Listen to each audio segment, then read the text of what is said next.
Amen. Alors, je vais vous inviter, avant d'aller dans Jean chapitre 9, d'aller dans Luc chapitre 4. Luc chapitre 4.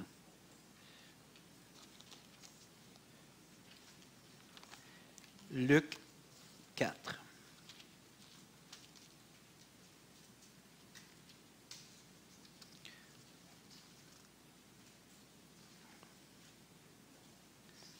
Oui.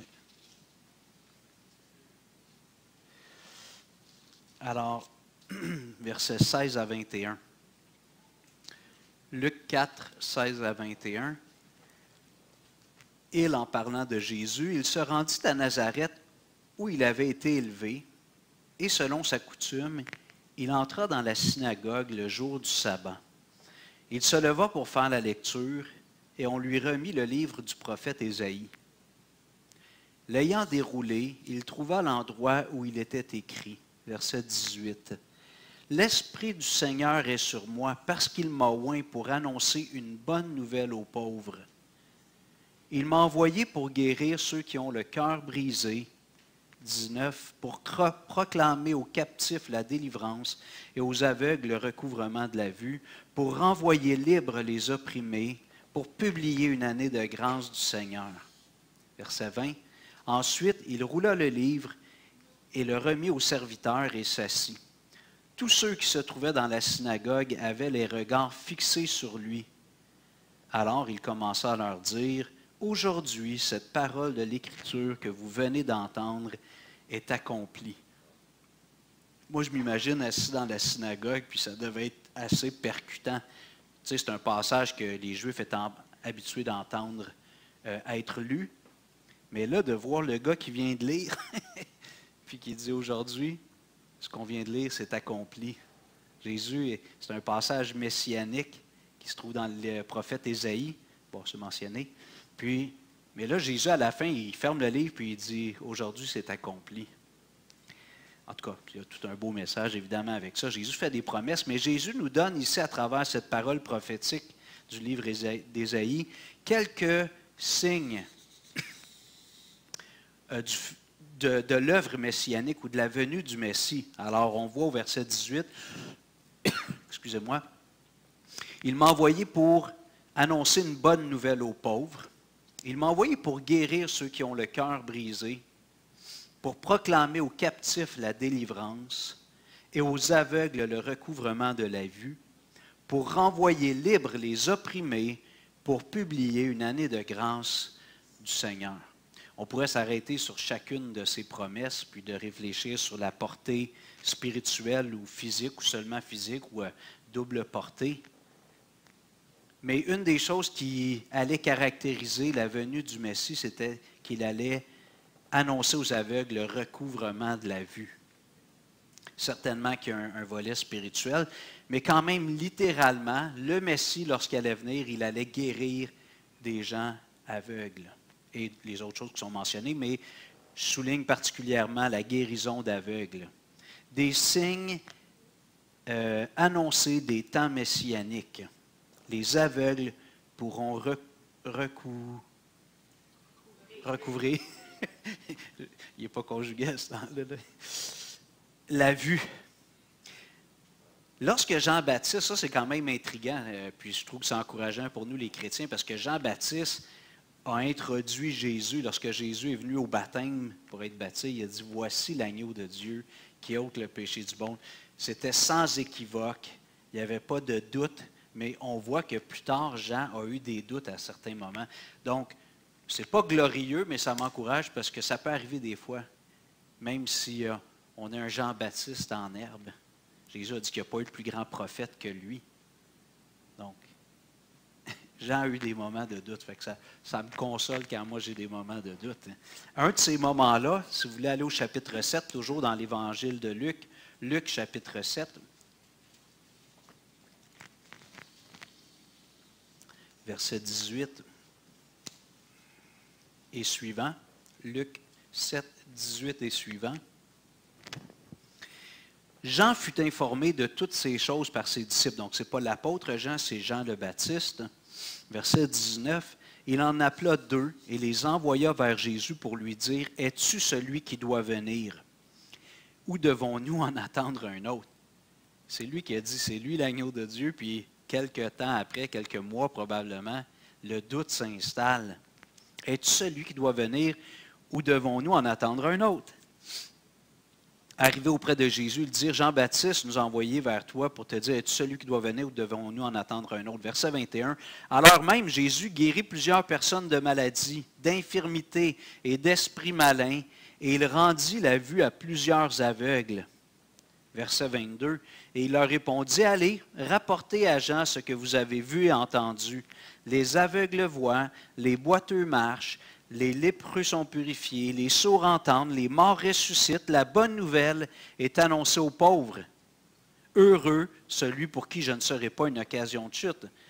Trouvez-vous que ce que Jésus dit ici, c'est comme un peu une paraphrase d'Ésaïe, de ce qu'il a lu dans la synagogue à Nazareth? Il est en train de dire, allez rapporter les faits. Ce qui est prophétisé dans Ésaïe, puis Jésus le fait, là, il fait une petite exhibition.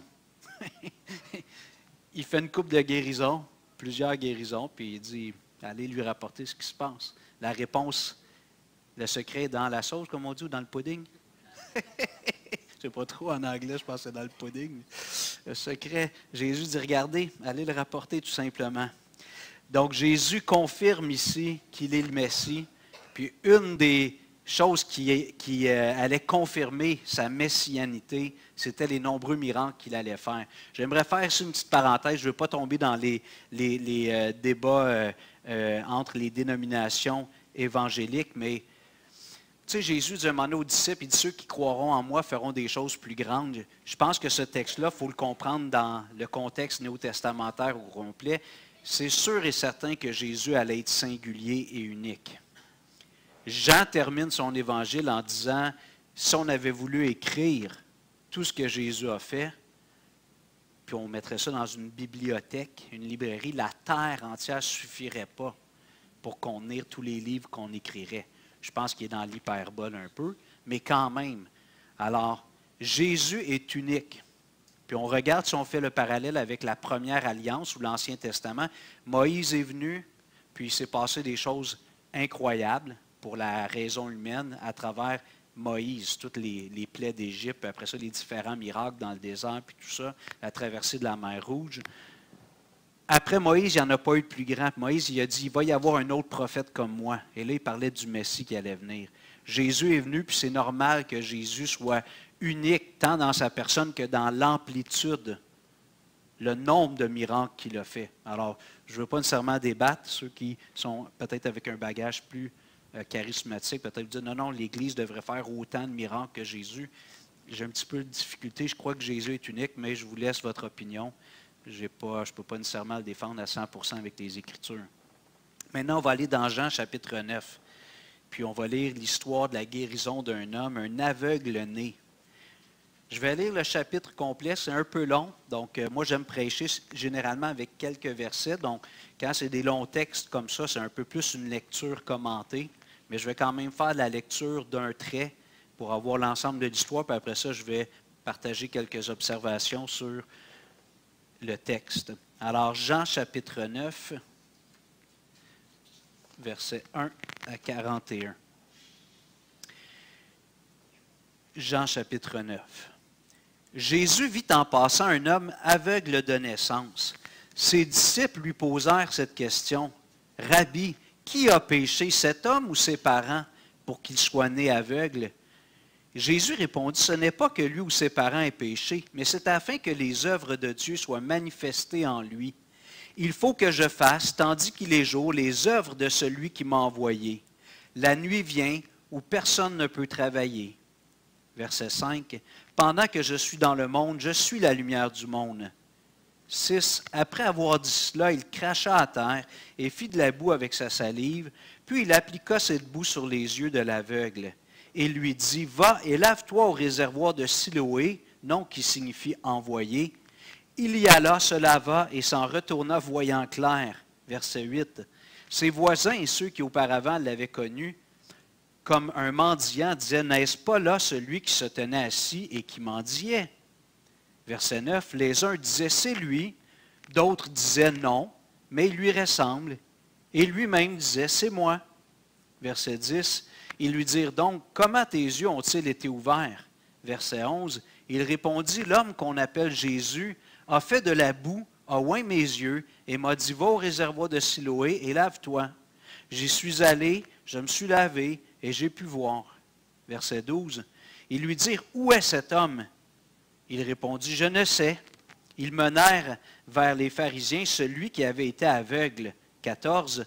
Or, c'était un jour de sabbat que Jésus avait fait de la boue et lui avait ouvert les yeux. 15. De nouveau, les pharisiens lui demandèrent comment il avait pu voir. Et il leur dit, il a appliqué de la boue sur mes yeux, je me suis lavé, je vois. 16. Sur quoi quelques-uns des pharisiens dirent, cet homme ne vient pas de Dieu, car il n'observe pas le sabbat. D'autres dirent, comment un homme pécheur peut-il faire de tels miracles? 17. Et il y eut division parmi eux. Ils dirent encore à l'aveugle, toi, que dis-tu de lui sur ce qu'il t'a ouvert les yeux? Il répondit, c'est un prophète. 18. Les Juifs ne crurent point qu'il avait été aveugle et qu'il avait pu voir jusqu'à ce qu'il ait fait venir ses parents. 19. Et ils les interrogèrent, disant, est-ce là votre fils que vous dites être né aveugle? Comment donc voit-il maintenant? Ses parents répondirent, nous savons que c'est notre fils et qu'il est né aveugle, mais comment il voit maintenant ou qui lui a ouvert les yeux, c'est ce que nous ne savons. Interrogez-le lui-même, il a de l'âge, il parlera de ce qui le concerne. 22. Ses parents dirent cela parce qu'ils craignaient les Juifs, car les Juifs avaient déjà convenu que si quelqu'un reconnaissait Jésus pour le Christ, il serait exclu de la synagogue.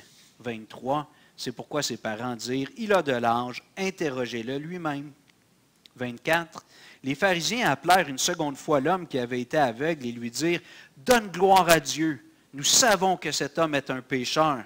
25. Il répondit, s'il est un pécheur, je ne sais, je sais une chose, c'est que j'étais aveugle et que maintenant je vois. 26. Ils lui dirent, que t'a-t-il fait? Comment t'a-t-il ouvert les yeux? Il leur répondit, je vous l'ai déjà dit, et vous n'avez pas écouté. Pourquoi voulez-vous l'entendre encore? Voulez-vous aussi devenir ses disciples? 28. Ils l'injurièrent et dirent, c'est toi qui es son disciple. Nous sommes disciples de Moïse. Nous savons que Dieu a parlé à Moïse, mais celui-ci, nous ne savons d'où il est. Cet homme leur répondit, il est étonnant que vous ne sachiez d'où il est, et cependant il m'a ouvert les yeux. Nous savons que Dieu n'exauce point les pécheurs, mais si quelqu'un l'honore et fait sa volonté, il l'exauce. Jamais on n'a entendu dire que quelqu'un ait ouvert les yeux d'un aveugle-né. Si cet homme ne venait pas de Dieu, il ne pourrait rien faire. Ils lui répondirent, tu es né tout entier dans le péché, tu nous enseignes. Et ils le chassèrent. Verset 35. Jésus apprit qu'il l'avait chassé, et l'ayant rencontré, lui dit, crois-tu au Fils de Dieu? 36. Il répondit, et qui est-il, Seigneur, afin que je croie en lui? Verset 37, tu l'as vu, lui dit Jésus, et celui qui te parle, c'est lui. 38, il dit, je crois Seigneur, et il l'adora. 39, puis Jésus dit, je suis venu dans ce monde pour un jugement, pour que ceux qui ne voient point voient, et que ceux qui ne voient, et que ceux qui voient deviennent aveugles. 40, quelques pharisiens qui étaient avec lui, ayant entendu ces paroles, lui dirent, nous aussi sommes-nous aveugles? 41, Jésus leur répondit, si vous étiez aveugles, vous n'auriez pas de péché, mais maintenant vous dites, nous voyons, c'est pour cela que votre péché subsiste. Merci pour votre attention. Alors, quelle histoire palpitante! Dans ce passage-là, il y a un verset, chaque fois que je le ris, je pars à rire. Au verset 28, quand il dit, voulez-vous être ses disciples? L'aveugle, il dit, je vous ai déjà raconté, pourquoi vous m'interrogez, est-ce que vous voulez devenir ses disciples? À chaque fois que je pars à rire, je dis, est-ce qu'il était consciemment un peu arrogant ou baveux? Ou bien ça a été juste spontané? Peut-être qu'il voulait être vraiment ses disciples, mais je pense qu'il y avait une pointe d'ironie. Alors, premièrement, on revient au début. Alors, comme j'ai dit, c'est un peu une lecture commentée, quelques observations. Alors, le premier point, la raison ou la cause des malheurs humains et la manifestation des œuvres de Dieu. Alors, je reviens au début, verset 1. Jésus vit en passant un homme aveugle de naissance. Verset 2. Ses disciples lui posant cette question, « Rabbi, qui a péché, cet homme ou ses parents, pour qu'il soit né aveugle? Alors déjà, ici, on voit une idée préconçue. Les disciples avaient une certaine théologie, puis il semble que c'était commun chez les Juifs. Ils pensaient comme ça, si quelqu'un avait un handicap, entre autres, ou vivait un certain malheur, c'est qu'il y avait eu un péché spécifique, soit de lui-même ou dans sa parenté. Donc, tous les malheurs, on voit dans le livre de Job, ses consolateurs, ses amis, ils disent toujours, Job, tu es un bon gars, mais il y a sûrement un petit péché caché, un petit péché mignon dans ta vie. Pourquoi Dieu t'a châtié comme ça? Donc, dans la pensée juive, c'était action-réaction. Tu fais quelque chose de mal, Dieu va te punir, il va te sanctionner. On le voit par la question des disciples. Est-ce que c'est lui ou ses parents qui ont péché? Jésus leur répond, ce n'est pas lui ou ses parents. Ce n'est pas que lui ou ses parents aient péché, mais c'est afin que les œuvres de Dieu soient manifestées en lui. Il faut que je fasse, tandis qu'il est jour, les œuvres de celui qui m'a envoyé. La nuit vient où personne ne peut travailler. Pendant que je suis dans le monde, je suis la lumière du monde. Donc Jésus, il emmène les disciples à un niveau supérieur. Eux autres, ils ont cette pensée qui est assez, comme je disais, action-réaction, cause-effet. Si quelqu'un est handicapé, c'est parce qu'il a péché. Bon, là, lui, il est né aveugle, fait que ça risque d'être ses parents, selon cette théologie. OK, maintenant, est-ce que la Bible fait un lien entre le malheur humain et le péché? 100%. Quand Adam et Ève ont désobéi, la mort est entrée dans le monde. Moi, je dis que tous les malheurs humains originent du péché originel. OK? Maintenant, dans nos vies aussi, on pêche fréquemment. J'espère qu'on est assez honnête pour le dire. On n'est pas parfait. Puis est-ce que chaque fois qu'on fait un péché, Dieu sanctionne une personne? Non. Maintenant, on pourrait dire en tant qu'enfant de Dieu, on est couvert par le sang de Christ. Donc, on n'est plus sans ce genre d'économie-là ou de système-là. Mais Dieu n'agit pas comme ça. Parce que sinon, on serait multi-handicapés avant longtemps. Okay? On ne t'offrait pas longtemps. On aurait plusieurs handicaps. Donc ici, Jésus dit, non, non, les gars, Dieu a un plan plus grand à travers la misère humaine, à travers les catastrophes, les manquements, nos échecs. Dieu a un plan supérieur. Puis dans la vie de cet homme-là, étant donné que c'était déjà prévu à annoncer que lorsque le Messie allait venir, il allait y avoir des personnes handicapées qui allaient être guéries, il allait même y avoir quelques morts qui allaient ressusciter. Jésus dit, bien, cet homme-là est né. On ne sait pas quel âge qu'il a, mais on peut comprendre, il dit il y a de l'âge, c'est un adulte. Il est-tu dans vingtaine, début trentaine, on ne sait pas. Ça n'a pas l'air d'être un adolescent, ça a l'air d'être un gars qui est rendu à une certaine maturité, mais en tout cas, là, je spécule un peu, mais en tout cas, peu importe. Ce gars-là a vécu 15, 20, 25, 30 ans de sa vie, il est né comme ça. Puis à cette époque-là, bon, vous savez que Lynn, mon épouse, est aveugle, puis je ne voudrais pas prendre sa place, mais on vit quand même dans une société où les gens handicapés ont certaines ressources, puis ils ne sont pas condamnés à être des mendiants jusqu'à la fin de leur jour. Donc, à cette époque-là, puis encore dans plusieurs pays du monde, en Inde ou des pays moins développés, je ne sais pas si c'est le bon terme, mais peu importe, les gens qui ont un handicap, puis souvent sont confinés à avoir une vie un petit peu d'exclus de la société, ils ne peuvent pas rentrer dans le système. Nous, ici, dès leur jeune âge, on essaie de les intégrer dans les écoles. Ils sont scolarisés, on essaie d'adapter tout ça. Il n'y a rien de parfait, mais... Alors, cet homme-là, pour que Jésus puisse manifester qu'il est le Messie, il a, entre guillemets, enduré plusieurs années de misère sociale. Il n'a pas pu voir. C'est un aveugle-né. Alors, moi, ça m'interpelle, puis je pense qu'il y a une leçon pour chacun d'entre nous. On le sait, là, on le sait avec notre tête si on est chrétien depuis quelque temps, mais tout ce qui arrive dans nos vies, incluant les choses heureuses, positives, que les choses malheureuses, les drames, Dieu est au contrôle. Et puis ça, c'est les lunettes ou la perspective qu'on doit toujours adopter. Je vous l'ai partagé souvent, je n'ai pas ces lunettes-là. Il faut que le Seigneur il fasse réfléchir, puis là, je mette les bonnes lunettes, la bonne perspective.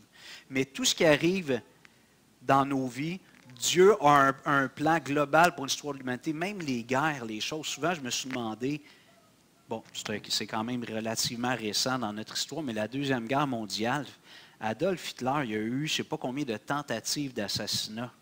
Il a toujours échappé. C'est lui qui s'est suicidé à la fin. Tu te dis, comment ça? Pourquoi Dieu a permis que cet homme-là échappe à plusieurs tentatives des complots pour l'assassiner, certains qui sont venus près, une bombe qui a explosé, je ne sais pas si c'est la table où il y a un film qui a été fait avec Tom Cruise, le Valkyrie, l'opération Valkyrie. Tu te dis, pourquoi Dieu l'a laissé vivre? Comment? Ah, peut-être, OK. En tout cas, il y en a plusieurs qui sont morts qui étaient dans la pièce. Tu te dis, pourquoi? Bon, puis là, je peux maigrir puis dire Dieu, si Dieu, comme on entend, si Dieu existait, puis il serait amour, puis il ne permettrait pas des choses comme ça. Mais il faut avoir une perspective qui est au-dessus de tout ça. Dieu a un plan général. Ici, on est heureux de ne pas connaître la guerre, mais avec ce qui se passe un peu au niveau géopolitique, tu sais, je me dis, nos voisins au nord, c'est qui? C'est la Chine. Au nord, c'est la Chine. À l'est, pas à l'est, mais à l'ouest, c'est qui nos voisins? C'est la Russie. Nous autres, le Canada, on n'est pas très puissants militairement, soyons honnêtes. Là. Si ces puissances-là décidaient qu'ils débarquaient, là, ça prendrait quelques semaines puis ils prendraient le contrôle. Heureusement qu'on a notre grand voisin du Sud. Il n'accepterait pas, je pense. Mais si on n'avait pas les Américains au Sud, je suis sûr qu'il y en a qui auraient des plans pour venir prendre possession. On a un des pays qui a les plus grandes richesses naturelles au monde. Deuxième plus grande réserve d'hydrocarbures, de pétrole, de gaz, c'est le Canada. On ne l'exploite pas tellement, malheureusement, excusez-moi. Mais je me dis, ça peut arriver. Les États-Unis, tu sais, c'est encore la puissance mondiale, mais si vous suivez un peu la géopolitique, la Chine le talonne de près. Puis là, il y a tout le, comment on les appelle, là, les amis qui veulent, avec le Brésil, BRICS, c'est ça, BRICS? Chine, Brésil, Russie, l'Iran, je pense, ou l'Afrique du Sud, ouais. Tu sais, ils font une coalition. Je ne veux pas vous angoisser, là. Mais je veux dire, des fois, on a l'impression que ces choses-là, ça ne viendra jamais sur notre continent. On a été épargnés à date. C'est Première, Deuxième Guerre, mais on ne sait pas. OK, pourquoi je parle de ça? Les malheurs. Oui, des fois, j'imagine qu'un bon matin, il y a des bombes qui se mettent à exploser à Montréal. Les parachutistes arrivent et tout. Comme chrétien, là, je serais déstabilisé. Parce qu'on ne s'attend pas à ce que ça vienne sur notre continent, avec les Américains, entre autres, au sud. Là. Mais si ça arrivait, je me dis, OK, si ça arrivait, imagine qu'ils rentrent chez nous, puis je nommerai pas des choses parce que c'est tellement horrible, mais ils font un peu ce qu'ils veulent avec les gens de ma famille. Ils nous igouillent, ils font. Dans ma petite tête de chrétien nord-américain, j'aurais un peu de misère théologiquement. Je dirais, wow, qu'est-ce qui se passe là? Alors, ceux qui ont grandi peut-être dans un autre pays, je regarde ceux qui viennent d'Haïti, vous avez eu le tremblement de terre en 2010, je pense. C'était la catastrophe, là. Là, tout ce qui se passe là-bas avec les bandes armées et tout ça. Alors, nous, là, on vit dans un contexte un petit peu aseptisé, à beaucoup de misère. Il y a plein d'autres misères, là, mais... Alors, il faut avoir une vision, la vision de Dieu. Dieu est souverain. Et tous les chrétiens qui sont morts pendant les grandes guerres, plusieurs ont été envoyés dans les camps de concentration, ils sont morts dans les chambres à gaz. Tu te dis des fois, Dieu, OK, je peux avoir une petite maladie, bobo, mais vivre des atrocités comme ça.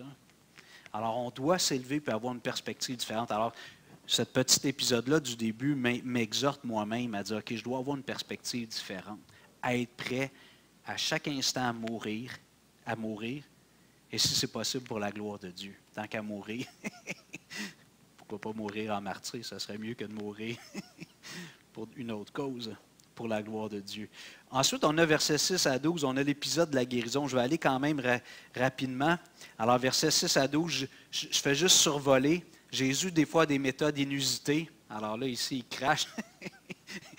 Nous autres, avec notre purelle puis nos masques, là, on n'aimerait pas tellement ça si quelqu'un voulait nous mettre de la boue qu'il a faite avec sa salive. Alors, puis pour faire de la boue, il a fallu probablement qu'il en mette un petit peu quand même, une quantité raisonnable pour faire une petite pâte, une petite baume. Alors, Jésus a des méthodes inusitées. Puis des fois, il fait juste le dire, la personne est à des kilomètres, la personne est guérie, comme des serviteurs. Des fois, il touche, des fois, il met de la salive, d'autres fois, il semble toucher même à une autre guérison avec sa propre bouche. C'est inusité. Mais ça, c'est Jésus. Puis il est en train de faire la démonstration qu'il est le Messie. Donc, il y a cette guérison. Je passe un peu par-dessus. Je ne m'attarde pas trop sur cet épisode. Juste vous partager, Lynn, mon épouse, qui est née avec un handicap visuel. Souvent, quand les gens lui parlent de ça, puis elle donne sa perspective. Elle dit, moi, je ne peux pas être certaine. Mais Lynn, une femme fonceuse, peut-être que vous avez remarqué, elle a du caractère, ma femme. Puis Puis souvent, elle a dit aux gens, je ne sais pas si je n'avais pas eu mon handicap. Tu sais, humainement, Dieu est souverain, puis Dieu peut toucher les cœurs les plus durs, mais elle dit, je ne suis pas sûr que j'aurais été vraiment attiré par la foi. J'aurais été peut-être plus autosuffisante. Alors, dans son cas, c'est sa lecture, sa compréhension qu'elle a de son propre handicap. Plutôt que d'être aigrie, elle accepte que Dieu s'est servi de ça dans sa vie. Tu veux ajouter quelque chose, mon amour? Avec mon travail, je réalise que souvent les gens qui sont en perte de vision, c'est difficile d'accepter la situation. Ils ne comprennent pas pourquoi que je suis joyeuse, même si je ne vois pas. C'est souvent un témoignage aussi. Tu leur dis que tu es un bon mari. Non, non. Oui, ouais, gloire à Dieu. Lynn a dit, c'est à cause de Jésus. Si j'ai Puis juste en passant, je plug une petite annonce ici. Il y a un petit traité ici. La sœur de Lynn a le même handicap, alors Manon. Puis quelqu'un un jour avait à cœur de mettre son histoire dans un traité. Alors, des ténèbres à la lumière, je sais jamais vous venez en prendre tout à l'heure. Elle dit, tu veux-tu aller les mettre sur le coin? Passe-les pas maintenant, ils ne m'écouteront plus. OK? Mais, puis vous voulez le donner à quelqu'un, alors c'est l'histoire d'une femme, ma belle-sœur, la sœur de Lynn, qui est née avec un handicap visuel, puis qui rend témoignage justement de l'œuvre de Dieu dans sa vie. Là, on rentre dans la partie croustillante, versets 13 à 34. Je ne le relirai pas, le temps passe, mais je voudrais souligner différentes choses. Je vais pointer parfois des versets, des références. Je vous invite à le lire si je le lis. Alors, interrogatoire des pharisiens envers l'aveugle guéri. Alors, interrogatoire, je suis rendu à la page 4, pagina 4, la page 4. L'interrogatoire des pharisiens envers l'aveugle guéri et les parents de l'aveugle. Premièrement, on voit que les pharisiens, il y avait une idée que si tu faisais des guérisons le jour du sabbat, tu péchais. Alors, ils ont cette prémisse. Ils n'en ont pas vu souvent des guérisons, donc c'était probablement un genre de théologie qui a évolué un peu sur le moment. Mais Dieu était quand même assez strict. On voit dans l'Ancien Testament qu'il y a plusieurs interdictions. Le sabbat, c'est le samedi pour les Juifs, encore aujourd'hui, ceux qui sont orthodoxes, qui pratiquent la foi juive. Alors, le samedi, il n'y avait pas grande activité que tu pouvais faire. C'était une journée de repos, puis une journée d'adoration envers Dieu. Alors, pour les Juifs, encore aujourd'hui, ceux qui pratiquent la foi juive, c'est ça. Alors, Dieu avait mis plusieurs restrictions, puis même certaines actions pouvaient être punies sévèrement si les gens ne respectaient pas ça. On est sous la loi, c'est un autre régime. Mais ici, Jésus guérit un aveugle. Dans le fond, il secourt quelqu'un dans une détresse. Puis, les Juifs qui sont jaloux de Jésus, on voit dans les histoires précédentes, même dans le texte, on voit qu'il avait dit que si un Juif confessait que Jésus était le Christ, qu'est-ce qui arrivait avec? Exclu la synagogue. Il devenait un paria, persona non grata à la synagogue. Pas le droit de venir à la... Donc, c'était déjà su, il n'aimait pas Jésus. Puis là, Jésus ose guérir un aveugle le jour du sabbat. J'aimerais lire quelques passages, je vais les lire, prenez pas le temps de tourner, parce que je vais aller assez vite. Jésus a dit dans Matthieu 12 qu'il était lui-même le maître du sabbat. Après que ses disciples ont pris le temps d'éplucher des blé d'Inde, froisser des blé d'Inde pour manger l'épi, là, les pharisiens n'étaient pas contents qu'ils avaient travaillé. Alors, ils avaient épluché des épis de blé d'Inde.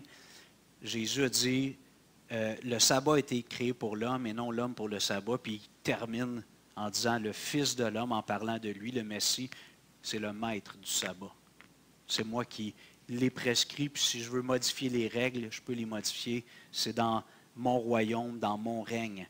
Ensuite, dans Marc 3, Jésus a dit, verset 4, puis il leur dit, est-il permis le jour du sabbat de faire du bien ou de faire du mal, de sauver une personne ou de la tuer?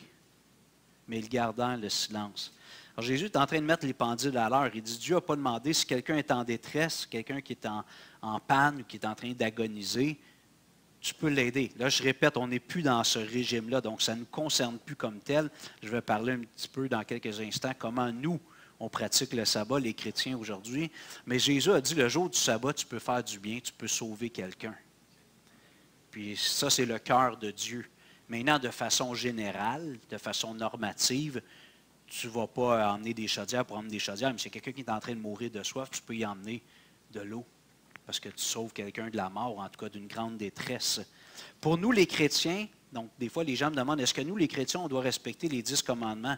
Ce qu'on voit dans la Bible, c'est que 9 commandements sur 10 sont réitérés de façon des fois plus subtile ou clairement dans le Nouveau Testament, sauf le sabbat, donc qui était une journée qui avait été donnée au peuple juif comme étant la journée spéciale pour se reposer et pour honorer Dieu, l'adorer. Maintenant, est-ce qu'il y a de la sagesse et un principe à respecter dans le principe du sabbat? Tout à fait. Il faut qu'on se repose, au moins une journée par semaine. Est-ce que ça veut dire rien faire du tout? Si ça te détend de jouer dans ton jardin, vas-y. Mais on n'a pas la même règle. Maintenant, l'auteur aux Hébreux, là, je vous invite à tourner, Hébreux chapitre 8, Hebreos 8, Hébreux 8, versets 9 à 11.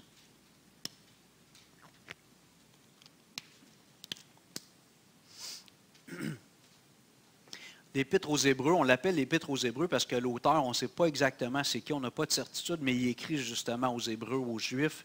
Puis tout au long, il compare Jésus, la nouvelle alliance en Jésus, puis tout l'ancien mosaïque, l'ancien système mosaïque, la loi de Moïse. Puis il compare Jésus à Moïse, à Aaron, à Melchisédek, puis ainsi de suite. Il compare Jésus, puis à chaque fois, Jésus est plus excellent que les autres. Hébreux 8, verset 9.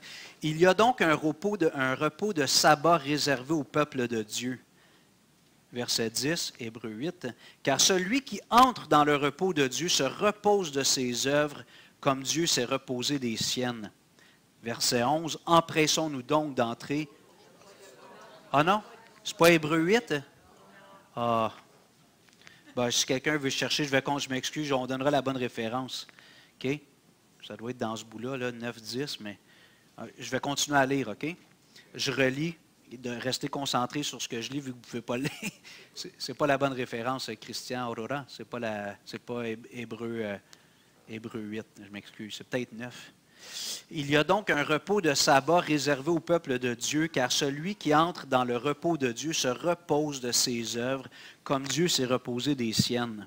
Empressons-nous donc d'entrer dans ce repos, afin que personne ne tombe en donnant le même exemple de désobéissance. Alors ici, l'auteur aux Hébreux dit, le repos, le sabbat des chrétiens, c'est le salut par la grâce. Avant d'être convertis, dans la plupart des cas, les êtres humains, on pense que si un jour on peut accéder au paradis ou à un endroit meilleur avec du bonheur, on pense que c'est sur la base de nos mérites. Est-ce qu'on a été une bonne personne sur la terre? Et, chapitre 4, merci. Alors, on corrige, c'était Hébreux 4, versets 9 à 11. Merci pour ceux qui l'ont trouvé. Alors, le sabbat des chrétiens, ce n'est pas le samedi. C'est quand on entre dans le salut, quand on est sauvé par la grâce de Dieu et non par nos œuvres. Alors là, on entre dans le repos de Dieu. Maintenant, comme je disais tantôt, est-ce qu'il y a un bon principe de se reposer? C'est intelligent de se reposer. Maintenant, on n'a pas à se reposer le samedi. Certains mouvements dits chrétiens même respectent le sabbat. Je ne suis pas tout à fait d'accord. Le principe, s'ils le font parce qu'ils trouvent que c'est un beau principe, pas de problème. Mais s'ils croient que tous les chrétiens devraient respecter le sabbat, on voit que les chrétiens du début ont commencé à se réunir le dimanche, qu'on appelle le premier jour de la semaine ou le jour du Seigneur. Est-ce que c'était une règle qui était un absolu qui allait transcender tous les millénaires? Je ne pense pas. Je vous partage ma réflexion. Vous n'êtes pas obligé de l'adopter. Mais Jésus a dit aux disciples, allez par tout le monde, prêchez la bonne nouvelle, faites des disciples.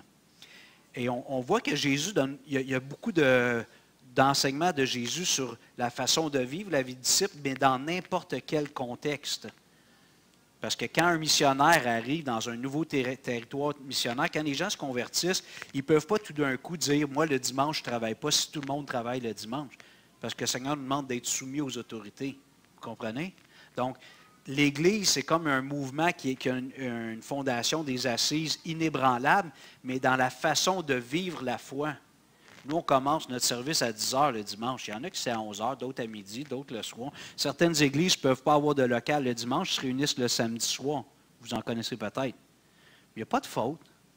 Jésus n'a pas prescrit le dimanche matin entre 10 heures et midi. Je veux que tous mes enfants soient ensemble.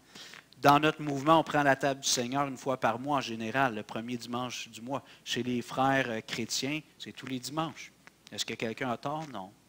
Donc, Jésus a laissé beaucoup de flexibilité sur comment vivre notre foi, pas dans le sens moral, mais dans le sens cultuel, lié au culte. Puis, comme je disais, si j'arrive dans un pays, puis tout le monde travaille, on va dire, du mardi au dimanche, puis mardi au samedi, je ne sais pas où, en tout cas, vous comprenez, le dimanche, tout le monde travaille, bien, les chrétiens, le Seigneur ne leur demande pas de s'absenter. Peut-être que les chrétiens dans ce pays-là vont se réunir le lundi. Ça va être la journée. Puis il n'y a pas de problème avec ça quand une église décide justement de déplacer au samedi pour des raisons de commodité ou de local. Il n'y a pas de faute. Maintenant, on voit que c'est une tradition qui a été établie dès le début. C'est bien. Mais nous autres, la société occidentale actuelle, elle a été bâtie sur des fondements judéo-chrétiens. Donc, moi, je me souviens, quand j'étais jeune, tout était fermé le dimanche, sauf les dépanneurs et les stations-service. Je regrette un peu cette époque-là. Je trouve ça pratique le dimanche après l'église quand je vais aller chercher un fromage à l'épicerie. Mais ça serait correct si c'était fermé. Tout le monde pourrait se reposer en général, à part les soins essentiels, les choses essentielles, puis des commerces, un petit peu de dépannage. Mais il y a même des commerces aux États-Unis qui sont ouverts 24 sur 24, 7 sur 7. Pas juste des restaurants, là, des Walmart. Peut-être qu'il y en a qui ont vu ça en Floride où ils sont crinqués, là. En tout cas, peu importe. OK, je reviens. On revient à notre texte. Alors, les pharisiens sont choqués contre Jésus et pour eux, c'est une pierre d'achoppement. À la base, c'est de la jalousie envers Jésus, mais là, ils l'ont pris en faute. Jésus a guéri un aveugle le jour du sabbat. J'aimerais ici souligner quelques éléments qui nous démontrent l'incrédulité et l'aveuglement spirituel des pharisiens. Alors là, je vais citer des choses, puis le temps file, je vais nommer la référence dans la plupart des cas dans notre chapitre 9, mais je vais aller un peu vite. Au verset 16, il dit, « Cet homme ne vient pas de Dieu car il n'observe pas le sabbat. » On l'a mentionné. Au verset 17, « Les Juifs ne crurent point qu'il avait été aveugle et qu'il avait pu voir. » C'est incroyable de voir que ces gens-là, on va voir dans la succession, dans l'enquête et l'interrogatoire qu'ils font, ils sont dans la négation. Il y a des faits. Il y a une évidence, mais ils ne sont pas capables de le reconnaître. Et ça nous donne une mise en garde pour nous. Lorsqu'on poursuit une idéologie, on a une idée fixe sur quelque chose, puis qu'on est supposément inébranlable. Des fois, il peut y avoir des évidences qui pointent dans le sens contraire, mais on est tellement fixé sur une idéologie. Bon, par exemple, on pourrait parler des miracles, mais je m'en fais quelqu'un qui dirait, non, Jésus a dit, ceux qui croient en moi vont faire plus de miracles. Ça veut dire que les églises, on ne pratique pas des guérisons dimanche matin, des séances de miracles. Ça veut dire qu'ils n'ont pas le Saint-Esprit ou c'est des églises faibles qui n'ont pas la foi. Donc là, on a comme une fixation. Est-ce qu'on croit que Dieu peut guérir dans nos églises? Oui. Maintenant, est-ce que c'est par des sessions de guérison avec quelqu'un qui a un don de guérison en touchant? On a des réserves. Richard, tu voulais ajouter quelque chose?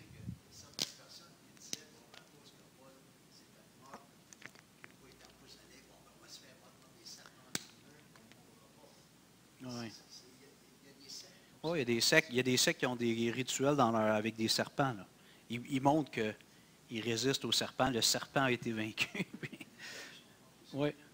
Alors ça, vous comprenez, c'est des idéologies qui nous rendent en quelque sorte aveugles. On est tellement fixé sur ces choses-là qu'on n'arrive plus à voir. Puis on voit que les Juifs, il y avait une idéologie ou une idée fixe concernant Jésus. Jésus ne pouvait pas être le Messie. Et dès qu'il pouvait trouver une petite chose qui semblait indiquer qu'il ne l'était pas, ça y est, Eureka, on peut démontrer maintenant, cet homme-là n'est pas le Messie parce qu'il a fait une œuvre le jour du sabbat.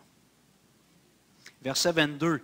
Ses parents dirent cela parce qu'ils craignaient les Juifs, car les Juifs avaient déjà convenu que si quelqu'un reconnaissait Jésus pour le Christ, il serait exclu de la synagogue. On est un peu dans des systèmes totalitaires. Tu n'as même pas le droit d'avoir une opinion divergente de... Alors, Platon a dit un jour, si tu veux contrôler le peuple, commence par contrôler sa musique. Parce que dans la musique populaire, il y a des choses qui sont communiquées. Alors, si tu veux contrôler un peuple, puis tous les régimes totalitaires commencent par la censure. Tous les régimes totalitaires commencent à contrôler l'information. On limite la liberté d'expression. On prend le contrôle des médias. Comment il s'appelait, un des bras droits d'Adolf Hitler? Lui, c'était le gars de la propagande, en tout cas. Goebbels. Lui c'était ça. Là. C'était la machine, la propagande. Il a pris le contrôle des médias. Alors, ça, c'est des systèmes totalitaires évidents à l'extrême. Mais ces gars-là, les pharisiens, les dirigeants du peuple juif, avaient une gouvernance un peu totalitaire. Ils voulaient contrôler le discours. Si quelqu'un parmi nous dit que Jésus est le Christ, il est exclu de la synagogue. Alors ça, c'est le cœur de ces hommes-là. Deuxième interrogatoire, ça c'est quand ils réinvitent l'aveugle à venir. Donne gloire à Dieu. Nous savons que cet homme est un pécheur. Ils veulent même le forcer à dire des choses qu'il ne croit pas. Donne gloire à Dieu. Dis-les que c'est un pécheur, Jésus. Donc, non seulement ils veulent censurer, mais ils veulent même que le gars récite leur credo. Il faut qu'il confesse que Jésus n'est pas le Messie. Évidemment, l'homme ne veut pas le faire. Ils redemandent encore à entendre son histoire, puis ils veulent la réécrire. Ils veulent que le gars rende témoignage, puis qu'on vienne réécrire l'histoire. On n'aime pas ce qui s'est passé, on va raturer, puis on va la réécrire. Je ne sais pas s'il y en a qui ont lu le roman 1984 de George Orwell. C'est une utopie incroyable, mais c'est comme ça des régimes totalitaires. Le gars principal, lui, son mandat, c'est de réécrire l'histoire. Il reçoit des choses dans les archives, il révise les archives, puis quand dans les journaux, il y a des choses qui se sont passées, des faits, il doit modifier, détruire le journal original, puis mettre une version modifiée qui correspond avec la ligne du parti. Ah, je ne me souviens pas. Ouais, lui, il a un petit journal, il le fait en cachette, puis... Ah oui, lisez ça, c'est sombre comme roman, mais on a en tout cas. OK, alors il demande à réécrire l'histoire. À la fin, il l'injure. C'est toi qui es son disciple. Quand lui, il leur dit, voulez-vous donner son disciple? Il leur dit, c'est toi qui es son disciple. Nous sommes disciples de Moïse. Puis à la toute fin, il ajoute l'insulte à l'injure, verset 34. Il lui répondit, tu es né tout entier dans le péché et tu nous enseignes. Et ils le chassèrent. Quel orgueil!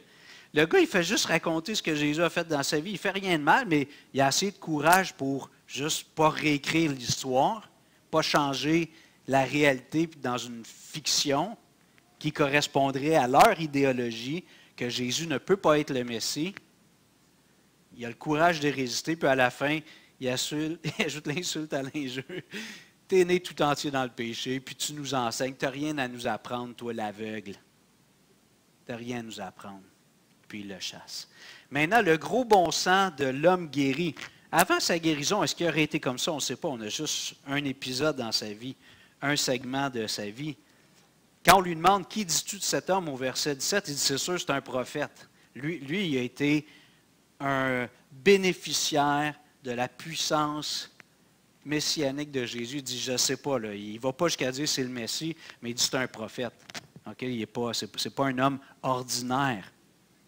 Il ajoute au verset 25, s'il est un pécheur, je ne sais. Je sais une chose, c'est que j'étais aveugle et que maintenant je vois. Il réaffirme les faits, il va juste avec les faits. Et je l'ai déjà partagé ici, puis je suis sûr que la majorité d'entre nous, on pourrait dire la même chose. Quand j'étais jeune croyant, puis que mes amis à l'université, j'étudiais à l'UQAM en mathématiques, puis on était dans un contexte scientifique, j'avais beaucoup d'objections, puis d'arguments, puis je n'arrivais pas à répondre à toutes les objections.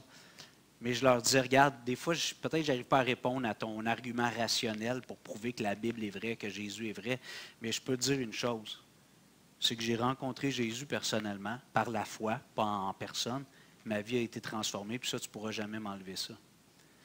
Parce que le Hugo que tu vois maintenant, aujourd'hui, ce n'était pas le même il y a 1 an ou 2. C'est impossible. Moi, je dis aux gens, puis je ne suis pas fier de ça, mais ma mère était chrétienne, puis pour moi, d'être chrétien, c'était pour les vieilles folles, excusez-moi, là. Des dames qui vivaient dans un siècle passé. La petite maison dans la prairie. Tu sais, c'était ça. Les chrétiens, c'était pour cette époque-là. Puis je me souviens de m'être moqué malheureusement dans mon cœur plusieurs reprises de ma mère qui allait à l'église. Puis qu'en quelques mois, j'aime ce Jésus, que j'allais à l'église, que j'ai le goût de partager Jésus, c'est un miracle. Alors, j'étais peut-être pas aveugle physiquement, mais j'étais aveugle spirituellement, puis Jésus m'a guéri. Et Au verset 27, je l'ai mentionné tout à l'heure, le gros bon sens de l'homme guéri, il leur dit, voulez-vous être ses disciples? Je pense qu'il y a une pointe d'ironie. C'est une bonne... Les gars, voulez-vous devenir ses disciples? Et je pense qu'il y a une pointe d'ironie. Verset 30 à 33, cet homme leur répondit, il est étonnant que vous ne sachiez d'où il est en parlant de Jésus. Et cependant, il m'a ouvert les yeux. Nous savons que Dieu n'exauce point les pécheurs, mais si quelqu'un l'honore et fait sa volonté, il l'exauce. Jamais on n'a entendu dire que quelqu'un ait ouvert les yeux d'un aveugle-né. Si cet homme ne venait pas de Dieu, il ne pourrait rien faire. On pourra essayer un petit peu développer. Il semble avoir une théologie un peu aussi méritoire. Alors Dieu répond à mes prières, pas tout le temps. Hier, le Seigneur a retenu la pluie, Nathalie. Moi, je suis un pécheur encore. C'est justifié par grâce. Puis on a prié que Dieu nous a... Fait on ne peut pas dire que les pécheurs, peut-être qu'on ne voudrait pas se définir comme un pécheur, mais qu'un pécheur sauvé par grâce ou un juste, mais disons que Dieu répond à mes prières, pas parce que je le mérite, parce qu'il est gracieux. Alors ici, on voit qu'il y a une petite déviation théologique dans le cas de cet homme-là aussi. Les parents, pour terminer ce point-là, après ça j'en ai pour 5 minutes. Alors les parents, qu'est-ce qu'ils font eux autres? Ils déclarent les faits, ils ne veulent pas aller dans la négation, ils ne veulent pas réécrire l'histoire, mais ils manquent de courage. Parce qu'ils savent que s'ils disent que Jésus, c'est le Messie ou que c'est Jésus de Nazareth qui a guéri cet homme-là, ils vont être exclus probablement de la synagogue. Alors, ils ne vont pas jusqu'à réécrire l'histoire. Leur fils a bel et bien été guéri, mais ils disent, on ne sait pas c'est qui. Ils le savent, mais ils ne veulent pas le dire parce qu'ils ont peur d'être exclus. Alors, probablement qu'ils ont fait du chemin par la suite. Maintenant, j'aimerais qu'on relise les versets 35 à 38, puis 35 à 40, puis je vais terminer avec ça. La conclusion.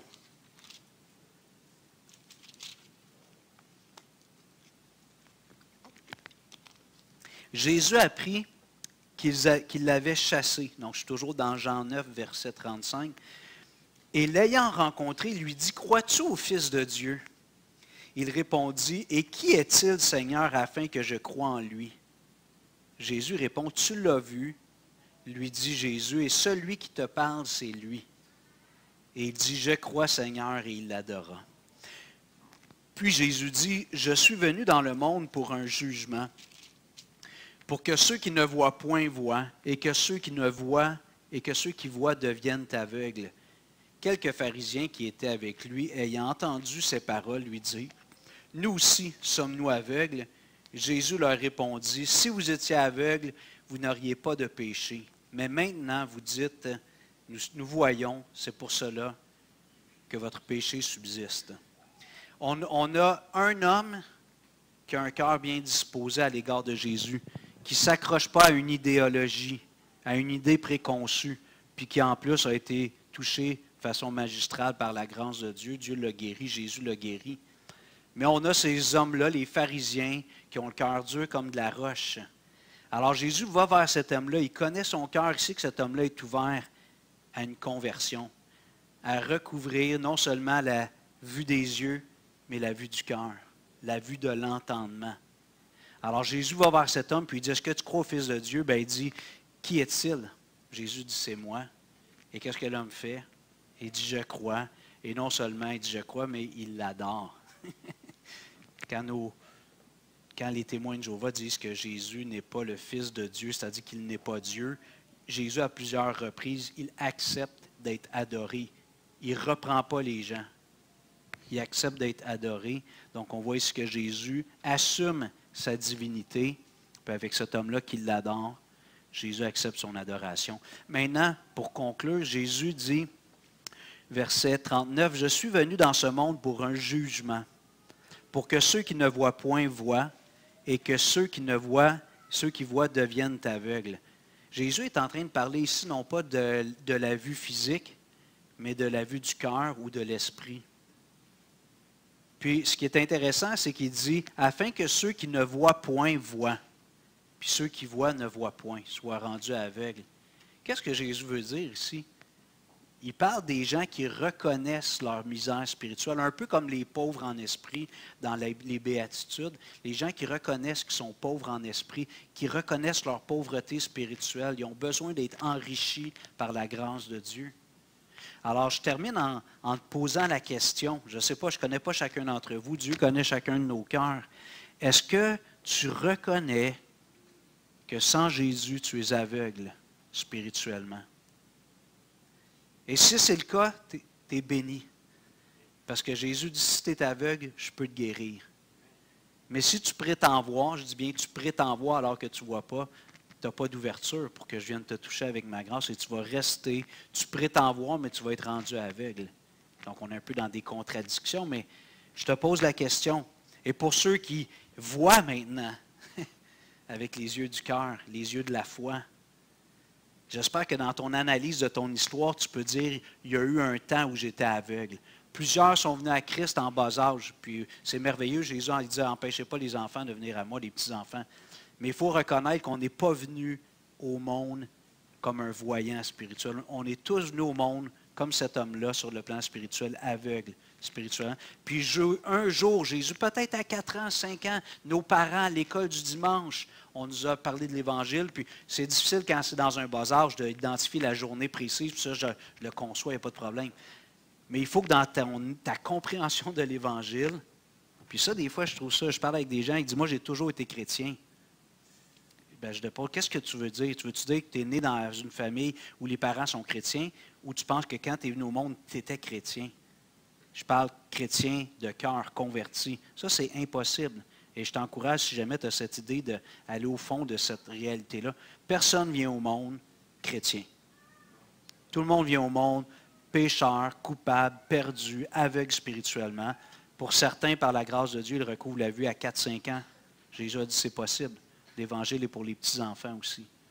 Alors, je t'invite à réfléchir parce que si tu penses comme ça, ta théologie n'est pas conforme aux Écritures. Okay? Alors, je vous encourage à réfléchir. Et si tu peux dire aujourd'hui, maintenant, Hugo, moi, je considère que je suis un aveugle spirituel, bien, gloire à Dieu. Ouvre ton cœur à Jésus, il va te rendre la vue. Demande à Jésus, viens guérir mon aveuglement. Je vous invite à vous lever.